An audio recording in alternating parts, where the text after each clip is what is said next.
ఇంకా అబద్ధాలు చెప్పుకుంటూ పోతే ఇక ఈయనకి ఎవరు కూడా గౌరవం ఇచ్చే పరిస్థితి కూడా లేదు. అండ్ రెండవది, ఎప్పుడు చూసినా భారతమ్మ మీద పడి ఏడుస్తారు అందరూ. టీటీడీ చైర్మన్ బిఆర్ నాయుడు నుంచి పవన్ కళ్యాణ్ వరకు, చంద్రబాబు నాయుడుతో సహా.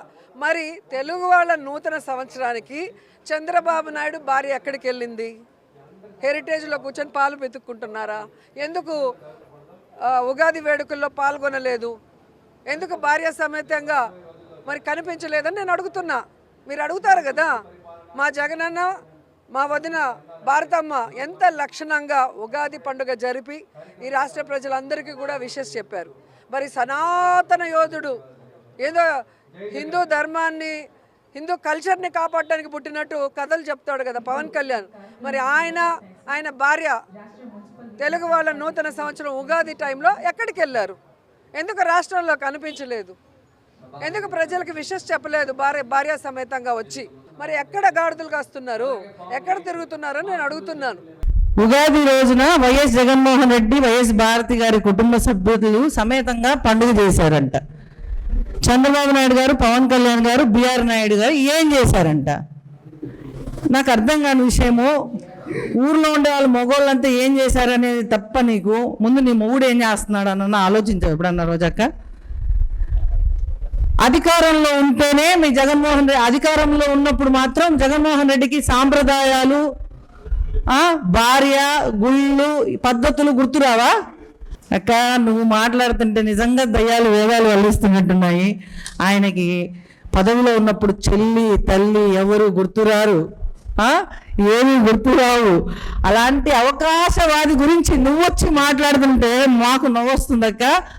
నోరు అదుపులో పెట్టుకొని, నీకు చాలాసార్లు చెప్పినా కూడా నీకు సిగ్గు శరం లేకుండా చంద్రబాబు నాయుడు గారు ఏం చేశారు, బిఆర్ నాయుడు గారు ఏం చేశారు, పవన్ కళ్యాణ్ గారు ఏం చేశారు, లోకేష్ బాబు ఏం చేస్తున్నాడు, నీకు ఏం కావాలో చెప్తే ఖచ్చితంగా అదే చేయమని వాళ్ళకి ఏదైనా మేము వినతి పత్రం ఇస్తాం.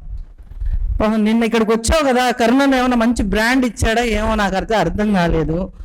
ఆ కళ్ళల్లో ఆనందం చూడడానికి నీ అగసాట్లు మా కళ్ళ ముందర కట్టినట్టు కనిపించాయక్క. అయినా నిన్న మాట్లాడుతూ నువ్వు అన్నావు వాళ్ళ పిల్లలు పక్కన లేరా? నీకు ఏందో నాకు అర్థం కావడంలే. మీ జగనన్న ఇక్కడికి వస్త్రం కోసం వచ్చినప్పుడు పిల్లలు ఉండాలి కానీ ఉగాది పండగ కోసం పిల్లలు ఉండాలి. మరి నీ మొగుడు ఎక్కడ పోయినాడు? అడ్డగాడిదా రోజా?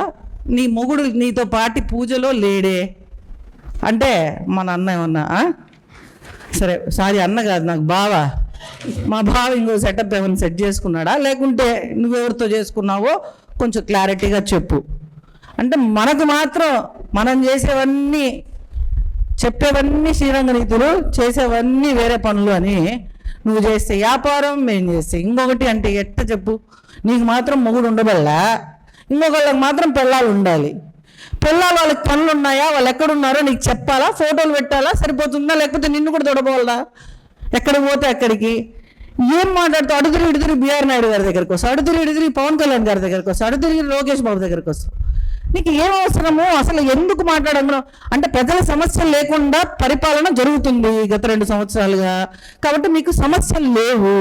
ఆ సమస్యల మీద మాట్లాడడానికి సమస్యలు లేవు కాబట్టి వ్యక్తుల మీద మాట్లాడితే ఏదో జగనన్న కళ్ళల్లో ఆనందము, మా కరుణన్న కళ్ళల్లో ఆనందము. ఇంత దూరం వచ్చినందుకు ఆ బ్రాండో, చీరో, పట్టు చీరో మొన్న అందరికీ సన్మానాలు చేశాడు. నీకు కూడా అట్ట సన్మానం ఏమైనా చేశాడో మరి పర్సనల్గా మాకు తెలియదు. గుడిసెట్లు వేసుకొని గుడిసెట్టు పనులు చేసింది వైసీపీ ప్రభుత్వం. ఎప్పుడు సనాతన సాంప్రదాయాల గురించి బయటకు వచ్చి మాట్లాడిన వ్యక్తి పవన్ కళ్యాణ్ గారు. గుర్తుపెట్టుకో రోజా, నోరుందని మాట్లాడితే పళ్ళు రాలగొట్టి చేతిలో పెడతా.